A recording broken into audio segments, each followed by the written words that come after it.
Hello there. Today I'm going to be doing a quick tutorial on the basics of mixing and mastering in LMMS. Some easy to pick up tips to help your mixes when you don't know a whole lot about mixing or mastering. One of the reasons why I'm making this tutorial is because a lot of beginners in LMMS suffer from their music either being too quiet or too loud, which can introduce clipping and is generally even worse. So if I were to demonstrate, for example, if I were to turn up this music using this amplifier, just to kind of simulate what I'm talking about, if I were to play this, if you can kind of hear, if you look, the music is entering the red zone in this little meter, and you can hear some subtle distortion or whatever you want to call it. It's not very pleasant. It's not what it's supposed to sound like. And generally, you're going to want to avoid this. When it comes to that, the first thing you should probably do is turn down the volume of all of your instruments. This is called gain staging. This is what a lot of people do. They will turn down the volume of all of their instruments. So if I were to turn this off and hit play, the music is now in the green zone, which is basically the safe zone, more or less what you want, so that you can have enough headroom to do whatever you want in the master. Another thing that can help you while you're doing this is the mixer channels. So if I were to put some mixer channels, and let's say I were to link this little bell or xylophone to one, and you can also use assign a new effects channel. So if I were to do that, it's going to put the bass there, and if I were to play this, as you can see, you can see the volume of the bass and the xylophone, and I actually have all of the percussion here, all the samples linked to one mixer channel, so it's on effects 1. This generally helps because I like to do kind of gain staging or whatever you want to call it, listening to it by itself, and then once I listen to the song as a whole, I can just turn all of these samples up or down instead of, if I were to listen to this, instead of having to adjust every single individual sample if I think it's too loud or quiet. So that's pretty helpful in my opinion. So mixer channels are good, and you're going to want to do some gain staging to make sure that everything's not going to make the master channel clip or be in a dangerous zone, and to also kind of make sure everything is more or less the same in terms of volume, so that nothing sounds too loud or too quiet. Obviously, if you were to get more advanced and put stuff like equalizers or stuff like that, you would have to adjust the volume again, but at the same time, it's good to make sure everything is more or less leveled for the time being. So there's that, and I think that's pretty much all you would need to know for the basics of mixing. Mixing is, of course, making sure all your instruments sound good together. Once you have that completed, the next step would be mastering. Mastering in LMMS is where you take the master channel and you add effects to it. I would not recommend turning the slider for this up or this up. So I would actually, I'm going to put the master volume to 100% and this to 100%. It's going to say 0 dB because I have it set to dB, which you can set right here. But the reason for that is when you're doing your mastering, which is where you're adding effects here, having the volume to anything other than 100% is just going to mess things up, and it's going to kind of defeat the purpose of mastering in LMMS.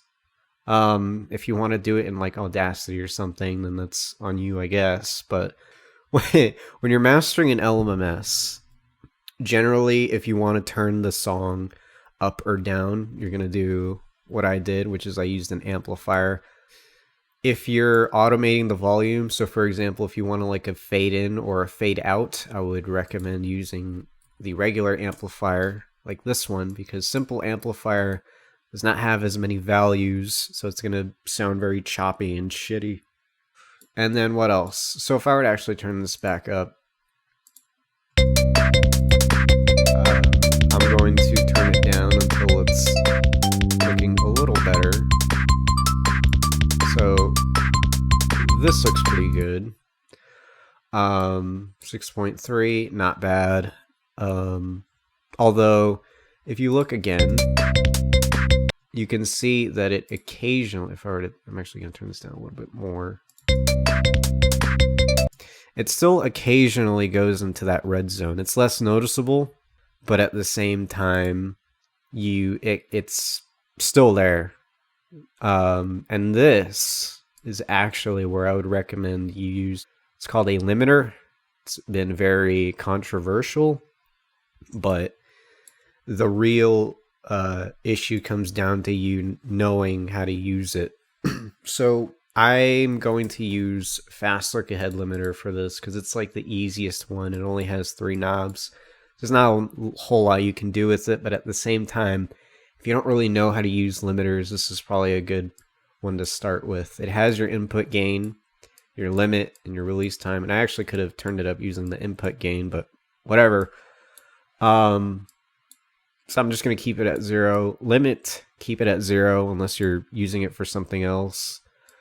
And then the release time, I like to keep it as short, like as about 10 milliseconds. So that's pretty good.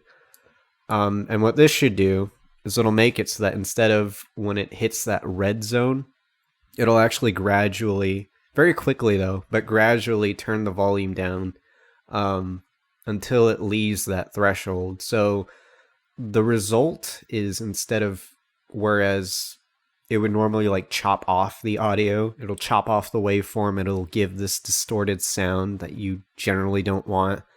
This will be a lot smoother, and as a result, it'll sound a lot better and probably not even that noticeable. So for example, if I were to play it,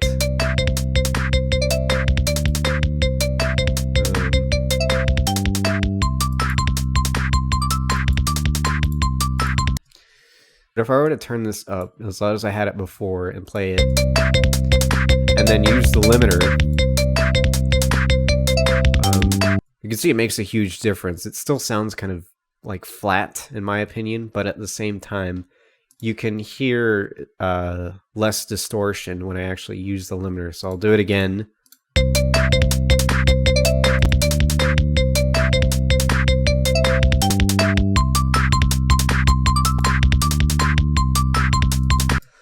Yeah, it's pretty useful.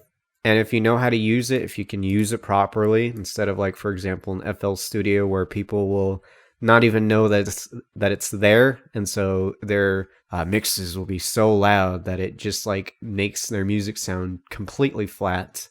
If you can avoid that and instead use it to your advantage, it'll do you a lot of good, because you can have your music at a decent level while still avoiding clipping. Limiters are good for if you have like drums, which cause a lot of short peaks, which can fluctuate. Some of the louder peaks can probably be tamed with the limiter. It's all around pretty useful, and I would definitely recommend at least kind of learning a little bit about that. So that's my little tip. It's what I've used in the past when I was just starting out, to make sure that I could accomplish basically what I'm talking about here. Let's say you wanted to get more advanced in mixing and mastering. I'll try and show an example here. This one's one of my cool tracks.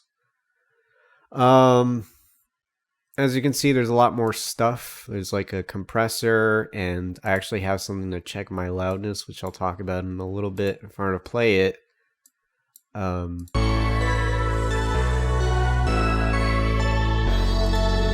this down.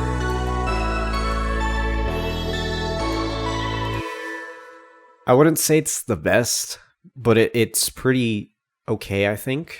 It does the job, and the loudness is at a decent level. You can definitely hear it. It's not too quiet.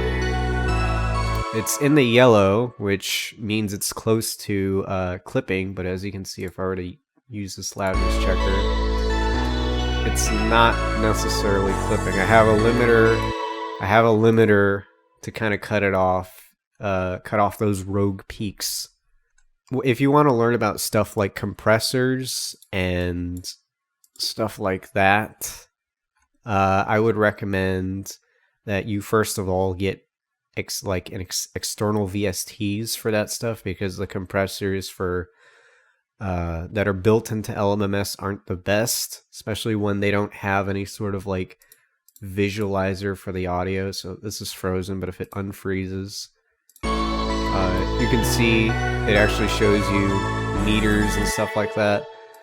For now, LMMS doesn't have that, so I would recommend external plugins. This is Replugs that I have. It comes with a compressor, a multi-band compressor, which is can also be useful, and some other stuff. It's a whole bundle, but stuff like the compressors would be very useful when the ones in LMMS aren't that good. And then this is Uling Loudness Meter 2. It's a thing that pretty much checks the loudness of your music. So I have it set to only T, which means you're going to see something similar to waveforms. And that shows me about where everything is. So I get to see if there's like any rogue peaks, if there's what the dynamic range is. You even get to see these little stats right here, which can help you in the future. Stuff like that. It's pretty useful. So to recap, because that's pretty much all I had to say. Gain staging. Mixer channels are useful. I would recommend learning how to use a limiter. That should be, or at least I think that should be something that you could potentially start with when it comes to mastering, because even if you don't know how to do anything else, a limiter can do a decent amount of benefit for you. And then when you want to get more into that kind of stuff, or if you just want some plugins, Replugs and Uling Loudness Meter 2 are my personal recommendations. They're free, and they're pretty easy to install if I'm correct. Maybe you have to sign up for something. I swear it shouldn't be that bad. And all in all, it should be pretty good. Make sure these aren't changed. Keep them at 100%.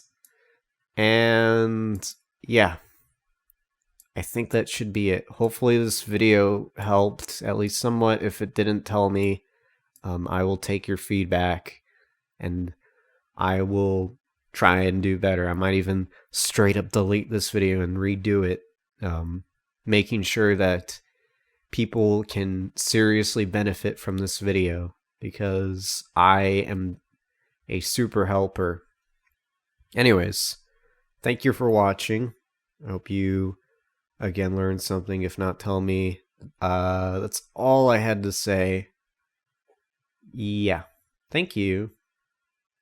Let's see, is this the key? No.